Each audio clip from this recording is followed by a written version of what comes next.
All right, welcome back to another episode, GPPD Podcast. I'm your boy, KD, with my host, Whitney. And this is going to be fun because we're going to talk to Chad.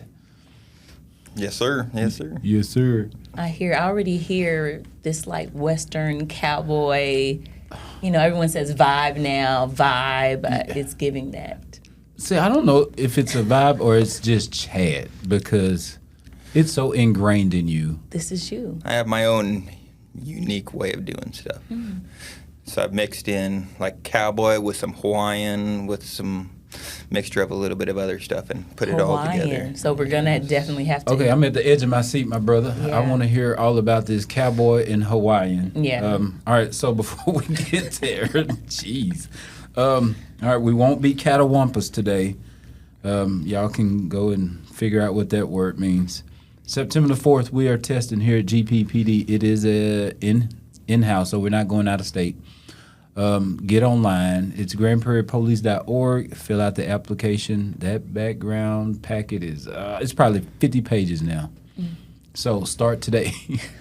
And you should be ready by the 14th. It's not that bad. I've done it 3 times, so if I can do it 3 times, you can do it once. There you have it, ladies and gentlemen. I like it. Yeah. This is going to be good. It is. Yeah, because Chad is a terrible human. I'm just kidding. No. All right. So let's get started, bro. Give me some background early on. Tell us all about it. Because I have 100 questions, as you know. Yeah. So I grew up on a 100,000-acre cattle ranch in northern Arizona. 100,000? Do you know have 100,000 acres? Not just 100, 100,000. Yeah. Bro, that's like the size of Rhode Island. I don't know how many acres Rhode Island is. Probably close to it. That's awesome. But it's big. It would take, we would move cattle from the upper ranch to the lower ranch in fall just because the upper ranch got a lot of snow, so we'd have to move them. And by horseback to move them all, it would take about 10 hours to move them from the upper ranch to the lower ranch. 10 hours on horseback. Yeah. Oh, y'all bow-legged. I'm telling you. Yeah, definitely bow-legged. Between horses and bulls, it was definitely bow-legged. So upper ranch to lower ranch, and is this what you call a ranch hand? Like you hire other people to go up there with you to move them, push them? So there's a lot of ranches that were all next to each other, and they all set up their own separate days of when they would move cattle so that they could all use each other's help at that point. So my grandpa owned, it was called the Cricket H Ranch. And so on whatever weekend we designated, we would hire the hands from the other ranches to come over and help us brand and castrate the cattle. And then the ones that we would keep. Did you have to castrate them though, bro? Have you ever tasted meat? So if you keep a bull, which is intact, the testosterone makes the meat a lot more firm, so it's not quite as good. So if you castrate them, then the meat becomes a lot less, or is more tender as a steer. So we need some no-bull steaks. Yes. Is what? I did not know that. T-shirt is coming. I'm putting that on. No steaks. Watch. I'm putting that on the T-shirt. You got to trademark it so that way you can get the benefits. Yeah. That's awesome. So then we would move them down south. All the steers that were big enough to go, we would ship them off to either to a feedlot or to sale, depending on what we were doing with them from that year. And then the rest of the mama cows and the smaller calves, we would move them down to the bottom pasture until spring, and then do it all over again, move them back up. Okay. So they don't do well in the snow? Nah, it's just harder foraging, so you want to rotate your pastures too, so you don't want to leave them in one spot too long for your land management so that they don't graze all the grass out. So you're constantly moving them from pasture to pasture to make sure that your cattle to your grass ratio is always balanced out as much as possible. Yeah. Smart man. How many hands, how many people work there, just considering? Oh, just in general, it was only 4 or 5 of us. What? Except for the bigger weekends where you did either moving or shipping or branding, then you would bring more people in just for that weekend. But all the rest of the time, we packed up saddles or our horses with tools for fixing fences and different stuff like that, and we would go down fence lines all day long, fixing different areas in fences because of hunters or different animals that would break through our fences. cattle, especially bulls, know they're big and strong, and a fence usually doesn't stop them, and they walk through it like it's a blade of grass. So you have to go fix it and go find the bull, push him back over into your pasture again, and then fix the fence. And well, you go find that bull, push him back into the pasture, then you cut his off, and that'll teach him to keep you don't want it. to do that. It depends on how good of producers they are. So if they're, we would maintain, I don't know, 15, 20 bulls that would service the 100 plus ladies. Service. We know what that means. Bulls. Service. That's awesome. That's awesome. So if they were good producers, then you would keep them. But if they, for whatever reason, you've seen that they weren't doing so well from injuries or whatever else, then they would get sold off. So when it comes to cattle, do you have to put like the medicine stuff on top of them to keep? Is that like deworming, or is that just for flies and stuff? It's kind of a combination of both. So they have both. You kind of alternate. So you have an injectable medicines, and then you have topical, and you kind of rotate them out so that the system doesn't get too used to it. So you do injectable 1 year, and then it's for parasites and worms and different things like that. Blackleg. Blackleg ain't nothing. Bro, I'm offended. Yeah, you don't want that stuff. It is nasty. It's like rotting skin and everything. When you say black, why does that have to be so bad, though? Have you noticed that? Yeah, black leg should be. That's a pretty black leg. Right. That's what you want. I kind of see you. Don't you like shave your legs and stuff like that for running? No. Oh man, so like dealing with that stuff, because of course I'm interested when it comes to the horses and the whole. I would come out and volunteer my time to be like a ranch hand. Dude, we need to get you out there. We need to find you a horse so you can be part of our unit. Is what we need. He's been wanting me in the horse unit for mounted for a long time. Chasing you for 6 years to get out there with us. It's been a while. I'm ready, bro. I got to find the horse first. Get your horse. Yeah. All right. So, man, 100,000 acres. You're moving back and forth. Talk to me about this branding stuff, because some people don't like it. But it's necessary because you lose cattle, and then it's how you keep up. It's like me having a driver's license. Yeah. So I guess the difference between Arizona and Texas. So Texas is 97% personally owned. So it's very easy, except for the big ranches like the 4.6s and stuff like that, where they just have thousands of acres, kind of like what we had. In general, everybody around here are smaller ranches, so you're able to maintain your cattle pretty easily. But over in Arizona and some of those other states where you do a lot of leases of land from the government, which is kind of what we had, most of that was a lease from the government, and then we owned like 20,000 of that. That was part of the lease, and you had to sell it all together, but it was a grant from the government. Yeah. So for having that much land, you earmarked them, so you knew exactly what your earmark was on them, as well as a brand. Like an earring? No, you'd cut a piece. You'd cut a design, and you'd cut a design into their ears. I would pick a star for my bulls. That would take a lot of time. Because they're stars. Because they're stars. Trace it out. Yeah, that'd be 8 months. You'd be up there doing that. Yeah. We would go through probably 400 or 500 calves at a time. So trying to do that little star, that'd be time consuming. It's okay we though, were a little because more my heart and passion would be there. You're right, and my table would be laid because there would be no steaks. So it's just to identify your cattle, because again, there are so many big ranches around that cattle like to jump fences. The grass is always green around the other side of the fence. Yeah. And so it'd be a way to be able to identify your cows and move them back over. And everybody, all the ranchers were really good friends there and stuff like that, so they knew whose was whose. And during branding season, for whoever's it was, they would always find a couple cows from the other local ranch, and they would separate them out to another pasture. So once you were done, then they would load them up into a trailer and take them back over. That was a good That's neighbor. very kind. Yeah, because I'm definitely keeping your cat. If your cat tore up my fence and came over to my side, ate my grass, oh no, sir, you're going to be on my dinner table. I sent you a few steaks. Yeah, they were good too, especially the young ones. Oh, the young ones. And usually about 1,000 pounds, which is usually 1.5 to 2 years for a steer, is when you butcher them. That's where you get the most amount of meat at the most tender rate that you can get. What? Yeah, I'm learning so much here. Whitney's like, okay, I need a 2-year-old. Okay, talking about stirrels, people, stirrels. Nice. So we have right now. So I live south of here. I have 13 acres, and I have 8 mama cows, and then I just got my own first new bull, a Wagyu bull. So Wagyu mixed with Black Angus is going to be a phenomenal steak. Okay, so we hear the stories when it comes to Wagyu meat. So there's a Wagyu bull. Yeah, it's their own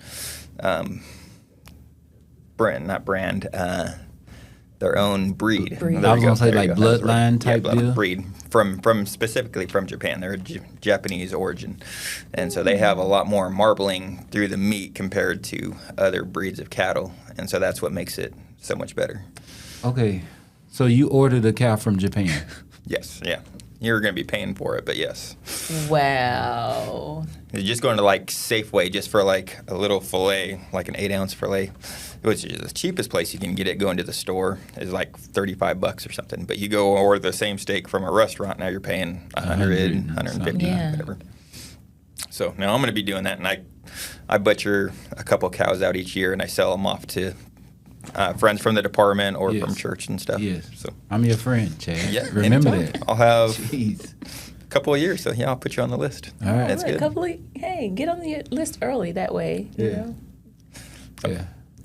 I should always be on the list, Chad. You're always on the I'm list. your friend to the end. Okay, so Wagyu bull. Mm-hmm. So here's the fun part. So Wagyu bulls are very expensive. They're usually at breeding age, which is 15 months and up. After you're able to fertility test them, their price is usually $10,000 and above. They're expensive. So I can't afford that, obviously. So the only way I could do that is I found a lady locally that was selling younger calves. So this guy was 7 months old. So I have to wait a few months before he's ready. But in the meantime, he's such a nice bull calf that I've already started to pick up all his feet. I can put a saddle on him. I've started putting a bit into him, so he's learning how to be saddle broke. So when he gets to the age, he's friendly for the whole family, but then we can do other stuff with him. Maybe may even make a mascot for the police department. I don't know. What? Be like one of those bulls, and you go over to Fort Worth, over in the stockyards, and they're Okay. saddling him up and riding him. Yeah, taking pictures and stuff. Yes. And riding them down that street. Look at the concern. Yeah, wait. If we spend that kind of money on with Wagyu, Wagyu, you got to come to the dinner table, my brother. No. He's my sire. He's going to be my breeding bull. So he's going to breed my Black Angus cows, and then we're going to get the cross, which is called an F1, which is 50-50. And then the calves are the ones that we raise up and send out to everybody. So that's still a few years off. But, So right now it's just Black Angus, so that I have right now. Well, how much do I need to give you as a deposit? So I'm selling, as of right now, just Black Angus by itself is $12.50 a quarter. A quarter? Yeah, so a quarter is roughly 100 pounds of meat, and then you get ribeyes, all your steaks, your ground beef, roasts, ribs. All that kind of ladies stuff. and gentlemen, KD's meat man. Yeah, right now. Put your orders in. Yeah. But once you throw Wagyu in there, the price might go up a little bit because it's better quality. Yeah. So is it true, like, because I've heard some stories where, like, oh, the Wagyu beef, like, these cows they are pampered. So, so the ones that are over in Japan, especially more of the term veal, which is a younger calf, usually very young. Okay. They keep them in a very dark room, and they're massaging them constantly to keep the meat as tenderized as possible. They feed them only like a mesh, so they're not putting a whole lot of fat in there. They're trying to keep them as lean and as soft as possible, which is extremely good meat, but I don't know. Not my favorite way to treat cattle, but but you get good meat out of it. But that's kind of what you're talking about. In general, most of ours are just grass-fed, and we can let them get to a certain weight first. We can't do massages. Massages. Nah, I'll put some music on. Let them listen to some Snoop and. Oh, they love it. They love it. Yeah. So like the Wagyu bull that I have, he likes being scratched so much. Like a dog when you're scratching their butt, they like lean their butt into you. Mm-hmm. He does the same exact thing.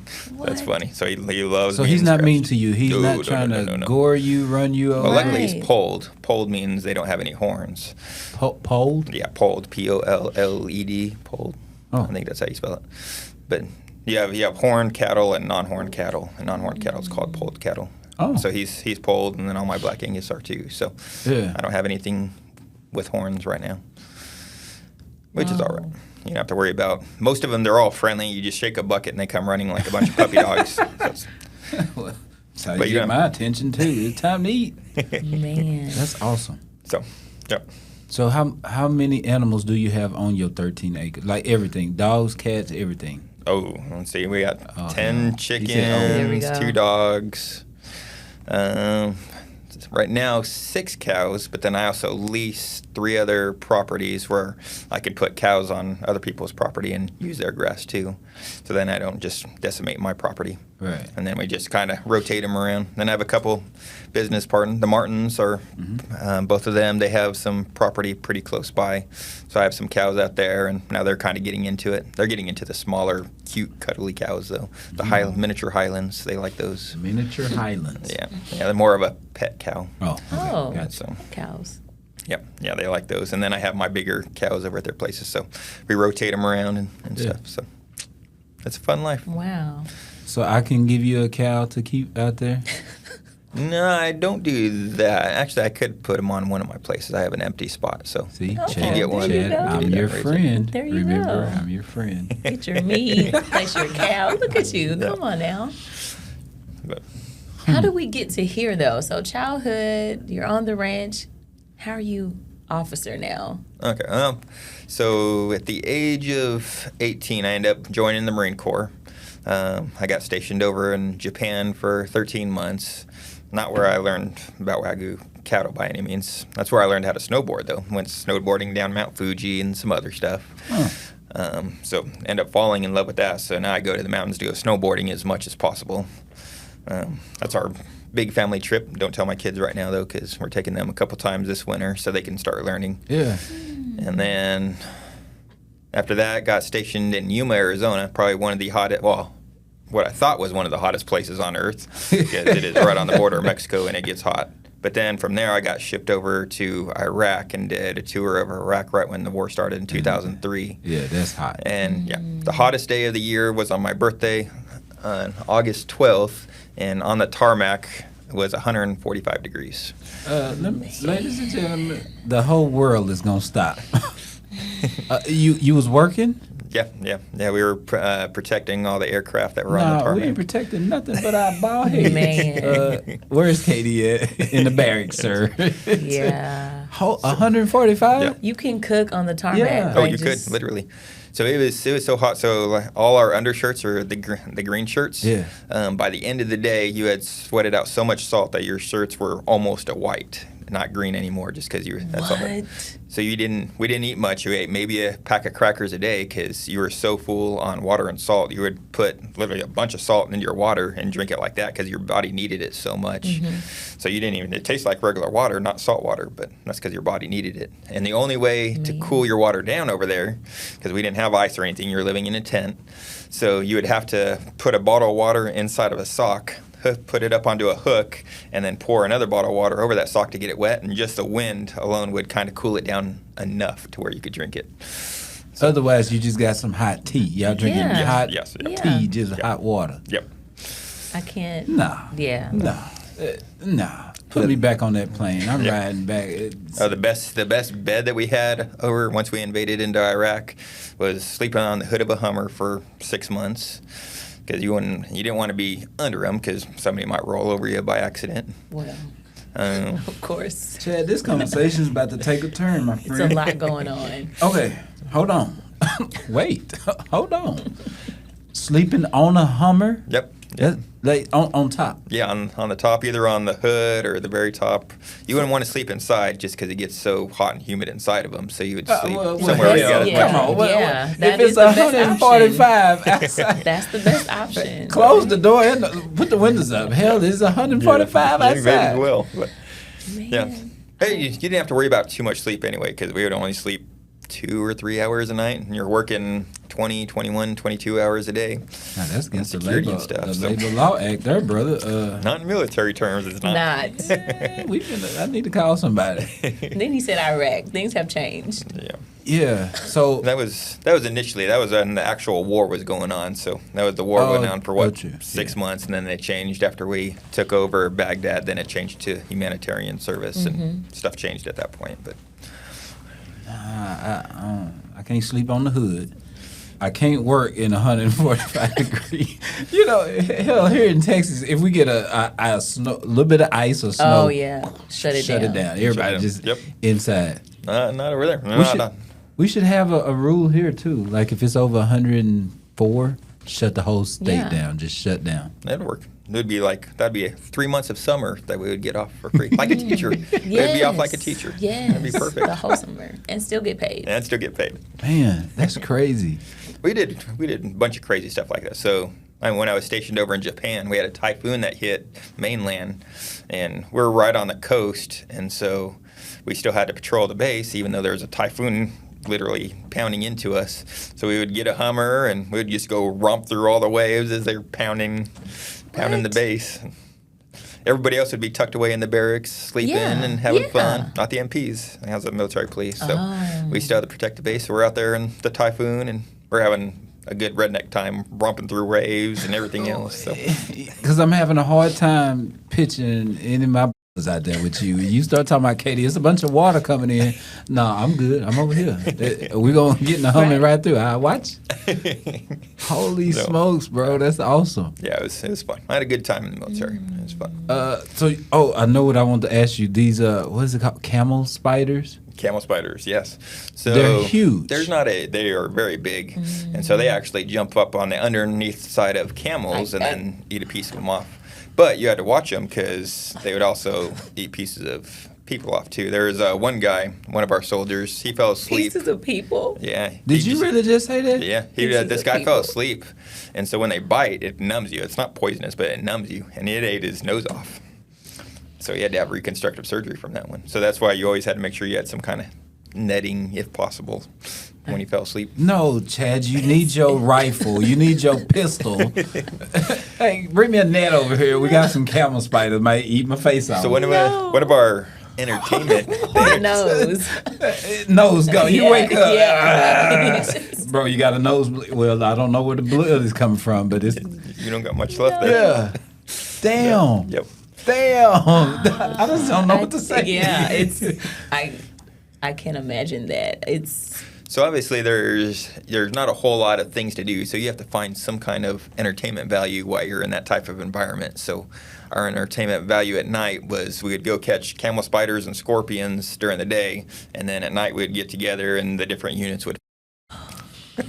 They were big old scorpions. They weren't the little ones we have in Texas that invade your house that you sting your foot and you say ouch for a couple of days. These ones they were a little bit more potent and had a bigger kick to it than what those ones. See, but I would just think the camel spider can do their movements and stuff or something. That would be the advantage over the scorpion. It could, but sometimes if they got stung in the right spot, it would stop them. So. Man. Was any of this recorded? Yeah, can we get on YouTube? We recorded a whole lot. Look, can we get on YouTube and see some of it? So let's see, what other entertainment value? So they picked several of us, because it was so hot, obviously, that a lot of people would faint from the weather and how hot it was, be dehydrated. And so they picked a few of us to be able to give bags to people to get them rehydrated. So we would have to practice on each other about once a week, just to make sure you could hit veins and stuff like that. So after we got our practice in, we would leave the needles in, and you would pump up your blood, and you would take the all the wiring, or not wiring, the plastic off and stuff like that, and you would see who could shoot blood the farthest and stuff. So I cannot. Entertainment? Yep, that's right. This is the craziest dude that ever put on a uniform by far. Chad, I know a bunch of people. I'm 45 years old, bro. I know a bunch of people. You are at the top, my friend. It was a fun life, so. Holy smoke. Who can shoot theirs the furthest? You see what 145 degrees will do to your brain? Yeah, that's what it is. It's the heat. Whew. Oh, man. There was all kinds of fun. We had... Yeah. Like, so from here to the wall, like what? Oh, no, it'd go a couple feet, maybe. There's some pressure, but it wouldn't shoot, like, way far. Man, I'm just trying to visualize this. Oh, my goodness. Happening. Probably if, like, actual doctors and stuff were seeing us do that, probably not a good thing, but Oh, a bunch man. of Marines out there fighting boredom. I freaking love y'all, man. Like, not in a zillion years could I even think about something like that. Just The few and the proud. yeah. So hell, you talking about a spider and a scorpion? Who's catching them? Like, how do you catch them? Oh, we would all catch them. If you ran through them through your daily activities, then we would carry some boxes or something like that, and we would catch them and put them in a box. And, Okay, I'm not being funny. How many people was catching spiders over there? oh, there's a couple of them. Nah, they okay, said a couple. Okay, that two. They was part of the squirting crew yeah. too, wasn't it? Just, the crazy as hell. I don't know if there was any Y'all part crazy of as that part. Where were they from? That's the... Oh, and some of these guys that were coming from Mississippi and stuff like that, they were just as redneck as we were. Oh, yeah, there's some country dudes. I like that. One of my favorite places. So once I ended up getting out and started riding bulls pretty heavily. Riding bulls. Yeah, I rode for the PRCA for a while, so professional. And but those were a lot of fun. But all the amateur rodeos were always way more fun. They were less structured, and people just went out there, just had fun. And one of my favorite places to go was Tallahassee, Oklahoma. I'm saying that right. Okay. Over by Muskogee and stuff. Yeah. And so it was strictly an African American town, but these guys were rodeo stars, and we would go and ride bulls with them all night long. Oh, it was fun. It was a bunch of fun up there. Huh. How long did you do bull riding? Oh, I started riding when I was a little kid. You start from sheep and move to steers and then to bulls. But then I got heavy into it once I got out of the Marine Corps and started riding professionally and stuff. So Man. never made it to the national finals rodeo or anything, but I made enough money to keep on going down the road and keep having fun.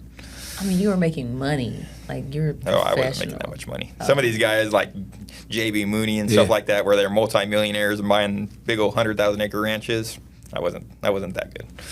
So I had fun and got beat up a little bit, and then I got married, and my wife said, no more of that. Miss Chad, we love you. Yes. Yay. Saving your life.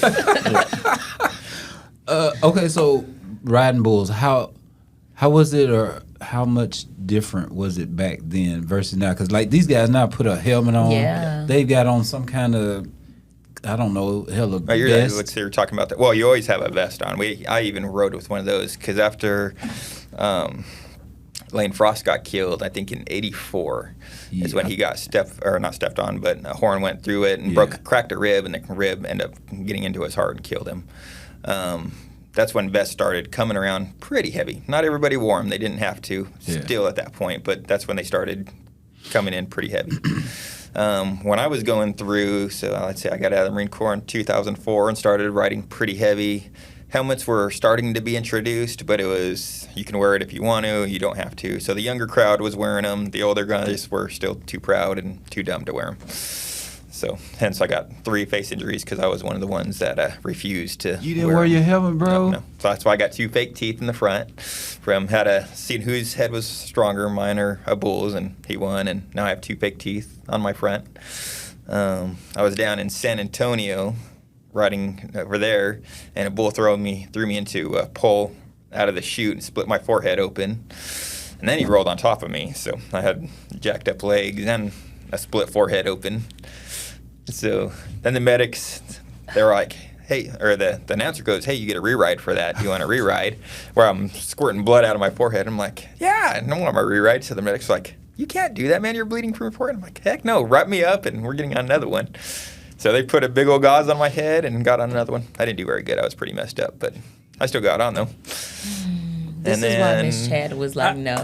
Yeah, I can see him trying to do that rewrite with that wrap around his head. No, it was thick too. I was trying to put my cowboy hat on, and it was so thick I couldn't even put my cowboy hat on. So I just threw that away and went and jumped on. And then the third one, which is the one where I ended up meeting my wife, I was over in Roswell, New Mexico, and rode a bull that Cody Custer had just got on the night before. And so he was there, and he said, hey, really, watch this bull. He's really fast, and he turns off to the left really quick out of the chute. So the one thing with bulls are very smart animals. They're just as much athletes as what the cowboys are. Yeah. So they know exactly what they're doing. They've been in that chute and done that 1,000 times. So the number one thing you don't do is cheat them. If they feel you shift to one side or the other, they're going to automatically go away from you. And so that's what this bull did. I knew he was fast. I knew he was quick, and I was going to have a hard time keeping up with him. So right as they started opening up the gate, I shifted just a little left trying to beat him. And he figured it out, and so he spun off to the right and flipped me up over my hand and straight down onto his horn. And his horn went through the side of my head, blew out my jaw, and fractured my skull. And then I had a rip from my cheek all the way down into my ear canal, all the way down to my eardrum. So they had to medevac me from Roswell, New Mexico, back to Phoenix for a specialist to be able to sew up the cut that went down into my ear canal. So, okay. Wow, this is just heavy. It's so much. And all this before we haven't even got to the officer piece because it's just. We may not get your there. Your life is so vast. And wait. I'm confused on a lot of parts. It's so many. Yeah. So, you met your wife there. So. No, so not quite yet. So that put me, let's see, that happened on Saturday. They medevaced me on Sunday. And then by Wednesday, I was driving the staff crazy to get me out of there because they had already sewed me up, and they're like, you need to stay a few more days and see if you have any concussions or anything. I'm talking to you, right? I'm fine. So cowboys don't go to hospitals. That's one thing we don't do. He's a cowboy. Mm-hmm. Yeah. Mm-hmm. So by Wednesday, I drove them crazy enough that they finally signed the paperwork, and they said, all right, hey, get him out of here. No riding bulls for 6 months. Your equilibrium's all messed up. I said, okay. So I got out Wednesday, went to the hockey store where I finally bought a hockey helmet, which get is your very head off rare. the table. Stay still. Real fast. So went and bought a hockey helmet and finally started wearing a helmet at that point. And I was back on. Wait, a hockey helmet bulls. to do more bull riding? Yeah. And I was back on by Saturday. So. Yeah.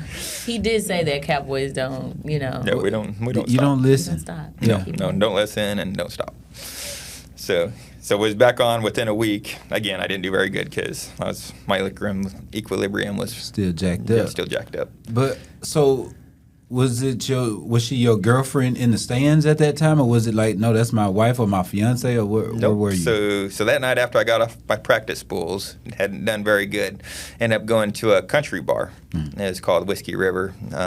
Over in Phoenix. It's now closed down, unfortunately, but it was a fun place to go country dancing. Yeah. And so while I was there, ended up seeing this pretty girl on the other side of the dance floor, and slowly in between dances, I was making my way over to her, and finally got enough courage, because I was still, I'd say this was my not great era. I was still smoking pretty heavy, and then I also had this huge old gash on the side of my face with all this medicine. Though. Yeah. Cigarettes, right? Yeah, cigarettes. Yeah. We ain't smoking that other stuff. No, yeah, cigarettes. Yeah.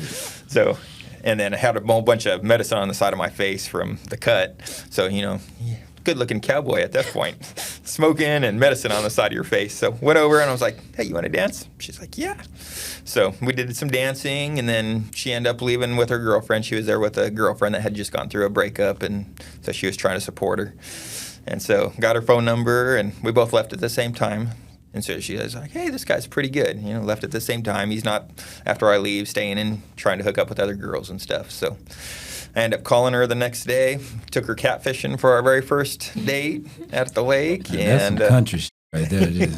Babe, we going fishing. Yeah. And then now, 17 years later, married and have 2 wonderful kids and stuff. So, so shout out to my wife, Jessica. She's kept me straight in line. Look, Miss Chad, with Miss Chad, we appreciate you because this cat here is crazy. No, she keeps me in line. There's no other girl that was able to. There was a few that tried and they didn't work out. So this one she was able to do the right stuff or throw the right frying pans at me to keep me straight. So, as far as military, and I know we're jumping all over the place, but I don't care. As far as military, were you in Hawaii at some point? No. So I actually never went there in the Or was that a military. vacation? I've been there for a couple times. So once I got out and was riding bulls pretty heavy, the first time I went there, me and my dad were training in Taekwondo pretty heavy too. I was riding bulls, kind of help keep you limber and stuff like that. There's so many. Yeah, it's like which avenue do we want to take? Taekwondo. Yeah. So you got a black belt. No, I never made it to black belt.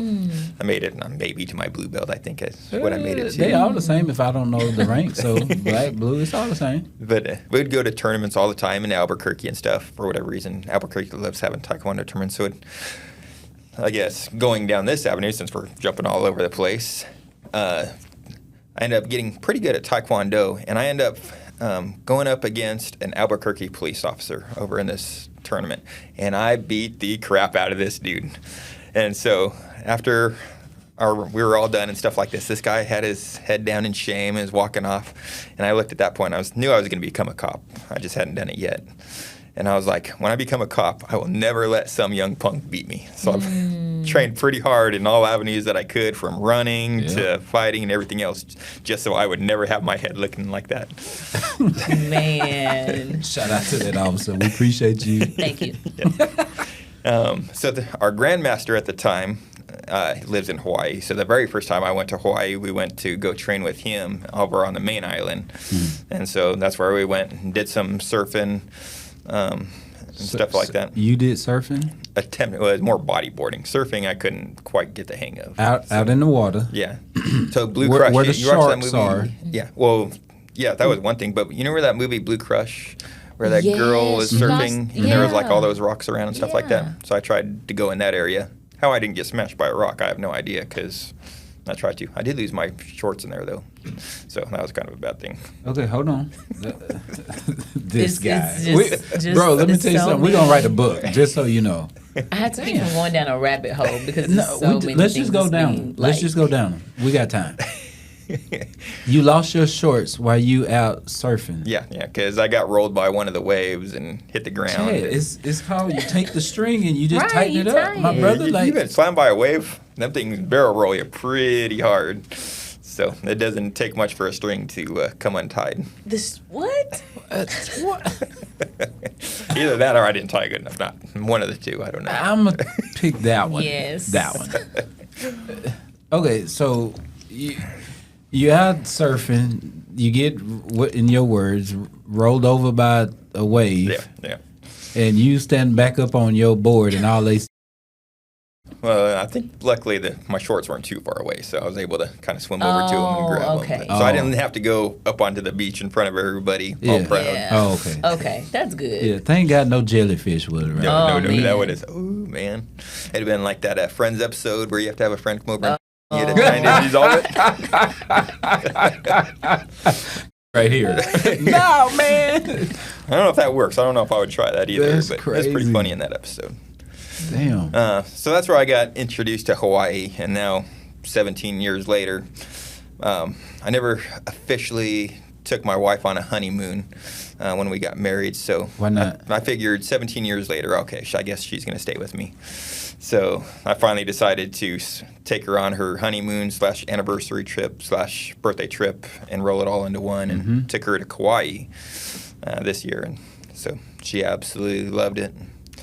Went up in helicopters and flew around the ocean and watched the whales jump in. Helicopters. Tell us about the helicopter experience. Oh, so this was cool. It was a small, teeny tiny little helicopter that only fit 4 people, and it was a doors off thing, no doors on it. No. That's called a Jeep, my friend. We Pretty much what it was. It was a Jeep with a rotor on top of it. Well, then we should have stayed on ground. No.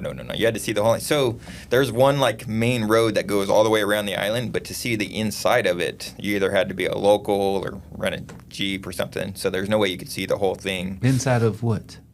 The inside of the island. So you had to take like dirt trails up into the mountains to go see the waterfalls and all the cliffs. Jurassic Park, where Jurassic Park was videotaped and stuff. Yeah. So we decided to opt for the helicopter. Yeah. And it was phenomenal. We got above a rainbow. I never knew a rainbow was a full, complete circle. I thought it was only just the U or whatever. I guess an N, not a U, but we're going to go from ground to ground. Yeah. But no, you get above it, and it's a complete circle. No So, yeah, I have some pictures of that. I didn't know that either. Beautiful. Absolutely beautiful. Chad, you're you're smart. I'm telling you, you're the smartest dude I know. Oh, I wouldn't go that I'm far. blown away. I'm blown away. That's awesome. So, And yeah. your wife wasn't scared. Oh no, she almost broke my hand, I think. Oh. Yeah, from squeezing it so hard. I Yeah. think the only other time she squeezed it that hard was when she was giving birth to our kids, and I felt at that time my hands was going to break too. Like, honey, Yeah, stop, I know. stop. I told my husband, I was like, "You got to squeeze hard." He was like, "I'm squeezing as hard as I can." Oh man. So yeah, that was really cool. Got to see all the waterfalls. Oh my gosh, it was amazing. One of the in the volcano that's there, which is now dormant, was one of the wettest places on Earth. I guess they get around 600 inches of rain a year. So we got to fly inside that volcano and kind of circle around and see all the waterfalls inside that He said volcano. inside of the volcano. It's dormant. It was dormant. It was dead. Yeah. They all are until they erupt. Like, come on. Good. I Okay. bet they got some seismometers or however Nah, they read that activity. hell no. So the whole of the volcano is big enough to get your small Catawampus helicopter inside there. Oh shoot! The inside diameter of this volcano is probably 3 football fields all the way around. Oh. It was a big volcano. It's not a little tiny spigot. It's this massive mountain with a hole inside it. And the guy flying it, the pilot, thought it was a good idea to hey, I can fly y'all inside the volcano so you can That's look where he around. makes all his money to show you all the cool spots. So Nah, he need a new job. Man. he was great. He's been This is where he make all his money. Bro, you broke today. You gonna be broke today. it was amazing views. I'm gonna take your word for it, my brother. You need to go. Yeah, I've been. Kept my on Waikiki Beach. On the ground. I didn't even get in the ocean. No, I didn't see them sharks swim up there. You And don't then want try to swim with them? No. Maybe especially this year. How many shark attacks have been off the coast? And I bet there's still people out there on them boys, sir. Yeah. Let's catch this wave. I would be one of them. So you can go Thank have you fun. again to your wife. Because Yep, Miss Chad. Shout out to Miss Chad. I'm Yes. telling you, I can't. Oh, jeez. Let's see, what else did we do? Oh, I took her. She has never gone deep sea fishing before, so we went deep sea fishing, and we ended up having some pretty good luck. We caught about a 30-pound tuna. Mm-hmm. We caught a barracuda, also caught an ono over there. That was Yeah. probably about 30 pounds, and then a mahi. And these guys were so good that as soon as you got them on board, they would kill him pretty quickly. Hit him over the head with a board. Actually, my wife did that, and she actually thoroughly enjoyed it. Whoa. I have a video of that, and it's quite hilarious. All right, Miss Chad, you All losing right. points with me now, Yeah. but go ahead. And so as soon as the fish was dead, we'd cut him up right there on the boat and eat him. The best fish I've ever ate in my entire life. Phenomenal. this is raw fish. raw fish. Oh, it was Fresh. amazing. The ono and the tuna were phenomenal. The mai had to be cooked, but No. It Oh, probably so- all need to be cooked, my brother. No. This is a completely different level of sushi. It was phenomenal. Oh my gosh, it was phenomenal. So, okay, so when I go eat the little bit of sushi I do eat, it's got like 2 or 3 different ingredients.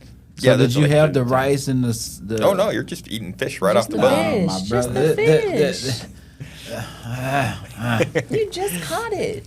Yeah, so we can drive back to the mainland and hey, light the grill. Let's go to work. Oh, it was, I don't know if you would have ate it when we got back because that water was pretty rough. Some of the swells were going like over as tall as the boat, so you're like really going up and down, and so pretty much everybody in that party, there were 6 of us that were on that boat, and we all chummed the water 3 or 4 times each. So it was fun, but it was rough waters. So. At what point is fun throwing up over the side of the boat? Oh, I absolutely loved it. There was a guy in our party though that he wasn't so much into it. He was in the cabin the entire time, so he was miserable. Nope. He's like, did he have melanin? Was he melanated? Yeah, was he melanated? that's the hip term. No. Holy smokes, man! Hey, I got. Okay, him being an officer, how did we get to Hell, I don't even care about that. Because I feel like this is going to be boring. So much. It's definitely not boring. So after I graduated Arizona State University, and by that point got married and kind of stopped writing bulls. bulls. You a Sun Devil? Yep. Yeah, I was a Sun Devil. Yep. That's awesome. So end up graduating there, and I ended up getting picked up by the New Mexico State Police. It was the very first time I went through that whole application process. No. Clarify, sir. Where I'm from, when you say I got picked up by the police, yeah. I was hired. Terminology matters. Terminology matters. Break that down for the listeners. Yeah. Okay. It's hired by New Mexico State Police. Like, Grand Prairie hired the opposite. You got picked up. What was you doing? You're in your rest You was already? a fugitive too? Yeah, How are you in Grand Prairie now? I'm trying to get on with Grand Prairie. Yeah, we hiring fugitives. Everybody. Okay, I'm sorry, bro. Go ahead. So they put me in a town called Espanola once I graduated. Ended up getting into Spanish? It sounded Spanish to it me. was very Spanish. He said New Mexico. Spanglish. Okay, yes. Spanglish.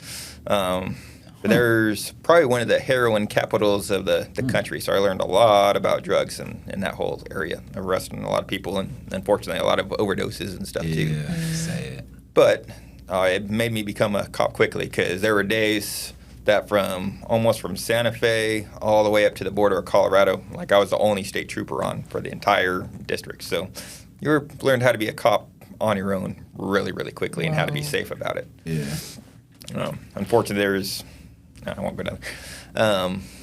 But it was fun. Unfortunately, the state police, you don't make a whole lot of money. And so after a while, my wife goes, hey, we need to go find a better gig where you're making a little bit more money since you're raising a family here. See, shout out to Miss Chad. Yep. Another one. Yes, give her flowers. And so we ended up coming over for a wedding for one of my wife's friends, and here in Texas, and we seen a billboard that Arlington was hiring. She goes, hey, since there's still a hiring freeze in Arizona going on right now, let's go try in Texas and be close to some of our friends. And we have a couple family members that were over here. And so I was like, why not? So I threw out an application to Arlington, and 2 months later they said, oh, you're hired. And off we were from Santa Fe to Arlington to become a cop over there. So I had to go through their full academy all over again to get TCOL certified. Mm-hmm. And then stayed there for about 4.5 years, and then for some personal reasons, I started meeting some really good officers over here in Grand Prairie. Chief Morris was going over to our church at the time and talking to him a bunch about it. So between everybody, they kind of got me recruited to come test over here. So put out my third application and got hired on by Grand Prairie and moved over here. And now I've been here for almost 10 years, like 2 months shy of 10 years now. That's awesome. Wow. So, and it has been a phenomenal ride. Wonderful people over here, and I've really enjoyed it. Yeah. So a lot of people don't know, but Chad is on the mounted unit. I would say he is the mounted unit.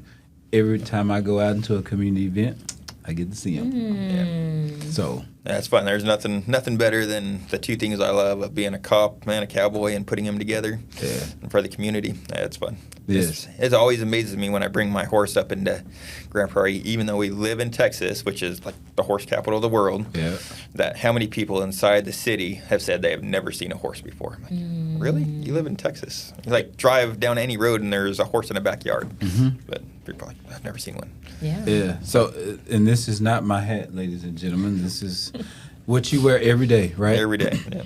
And so what's the rule? Because I think we have a black felt hat? So that's a felt, yeah. So you wear those during the winter months is the proper hat to wear. And there's certain months, usually I think it's from Memorial Day to Labor Day, is where you switch hats.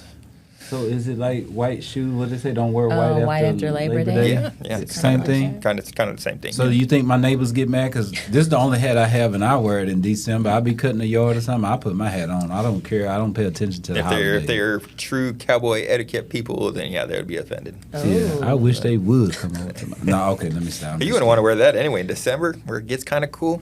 When all those holes in there, the wind would go through it and get your bald head all cold. Oh, so like it would mine. So you have to wear a felt, which is completely covered. It keeps your head warm. I tell you, Chad is full of knowledge. Dropping nuggets everywhere. 145 degrees. No. Unfortunately, bro, we're going to have so many shirts come out of this interview. Yeah. I'm telling you, Chad's going to have his own line. He's going to have his own line. Phrases and things you could have trademarked. Yeah. That's crazy. So kiddos, are you getting them started? Like if the little one goes, Daddy, I want to ride a bull, or you like, wait. I've been down that road. So we have 3 horses, but 2 of them I have certified to be police horses because we lease our horses to the department right now. Dang, you pimping the police department? Well, they give us a stipend. They don't pay me for the lease. A stipend. This guy, I love you, man. So.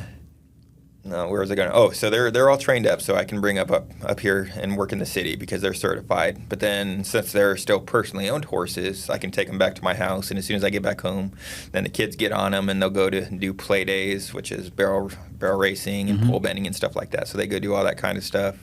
My son's getting into roping a little bit, and then he's starting to get too tall for bull riding. It's shorter people are better for bull riding because it's lower center of gravity. What? Oh. So when you're tall, you have a lot of gravity up under your head, and so you sway a lot. And so the shorter guys usually do better. But taller guys, you do better on like bareback and stuff like that, bucking horses. Oh. So he's kind of getting a little bit into that bucking horses and stuff. Yeah. So, yeah, we can use our horses for the family as well as the police department. It's fun. Pimping the police department. Of course you would come back. It's a stream of income, you know. It is clever, though. Yeah, I don't know if I would call it a stream of income. It helps. No, you always say, "Oh no, horses are expensive." They're very expensive. Like, yeah, I've heard people say money pits. You know, some people That's say no, money in and money out. It goes directly through them. But okay, so when you have a certain amount of land, like one horse on an acre, do you still have to go out and buy hay and all this stuff to feed it, or can you just turn them out and go, nope, they're good? It depends on how good a quality your ground is. If it's like spring and fall where grass is growing the best, then you probably would be okay. But in summer where there's no rain or anything, everything dries out and dies out, it's kind of hard to supplement them at that point. You need to start feeding them hay. And then during the winter where everything's dead, then you got to start giving them hay and stuff again. What is the best hay? I've heard, is it Carolina coastal hay or? So there's different philosophies, again, kind of depending on what part of the country you're in. Yeah. Over in Arizona, if you're using your horses a lot, you would feed them alfalfa because it's a very high protein grass and stuff like that. And you have a lot of fields over in that area that are irrigated, so you can grow it pretty much year round. Over here, we don't have too many irrigated fields, and so there's what's called a blister beetle that'll get up in those plants, and they are extremely bad for horses. They make their throat swell up and stuff like that. So you don't want to feed alfalfa around here. It's not good for them unless you ship it in. Then you're okay. Oh, okay. But so we grow coastal around here, which is really good for them, but it's not as high in protein and stuff. So if you have really active horses, then you have to supplement them with other things to get that same amount as you would in alfalfa. So I'm sorry. When you say supplement, is that like the grains, minerals, and stuff? Yeah. But you can't feed a horse all grains because is that bad for them? Like if they're just on a grain diet. Yeah. They're more of a forager. They're naturally forage and like graze all day long and stuff like that. There's people like, I guess, race horses and stuff like that. They're primarily on grain. They still give them a little bit of forage, but primarily on grain. But that's because they're hot-blooded and they burn so much energy so fast that they're able to kind of get away with that compared to just a pasture horse that's out there and lazy and gets used once a month. Not as much energy being burned, definitely not as lean. So. Why are race horses so skittish? Because most of them are young. They're only 2 to 3 year olds, and they're only taught one thing: run forward. Run forward to the left. Nothing else. They don't teach them anything else. So they're wonderful, and thoroughbreds are one of my favorite type of horses, just because that's why I grew up around my grandpa. He was a veterinarian, and so all the horses at the end of the season that he knew he could fix, he would bring those to the ranch, get them fixed up, and then we would turn them loose for the winter so they could learn how to get around on rocks. And then come spring, you would teach them actually how to be a horse and how to rein and chase cows and all that kind of stuff. So very, very personable horses. I love them. Almost as much as quarter horses. What's the difference? Just, again, going back to breed, just the different breeds and stuff. So in, like, the rodeo world, the predominant breed is quarter horses, but there's other people that bring thoroughbreds or other breeds in and stuff. But It all depends on kind of what you prefer, where depending on the activity, what you're going to get your fastest speed out of. Yeah, because like a cutting horse.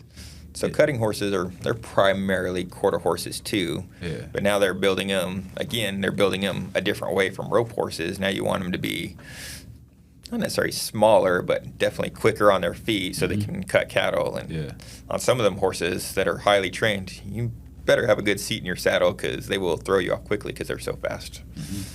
Man. So to be a part of the mountain unit, you have to have your own horse.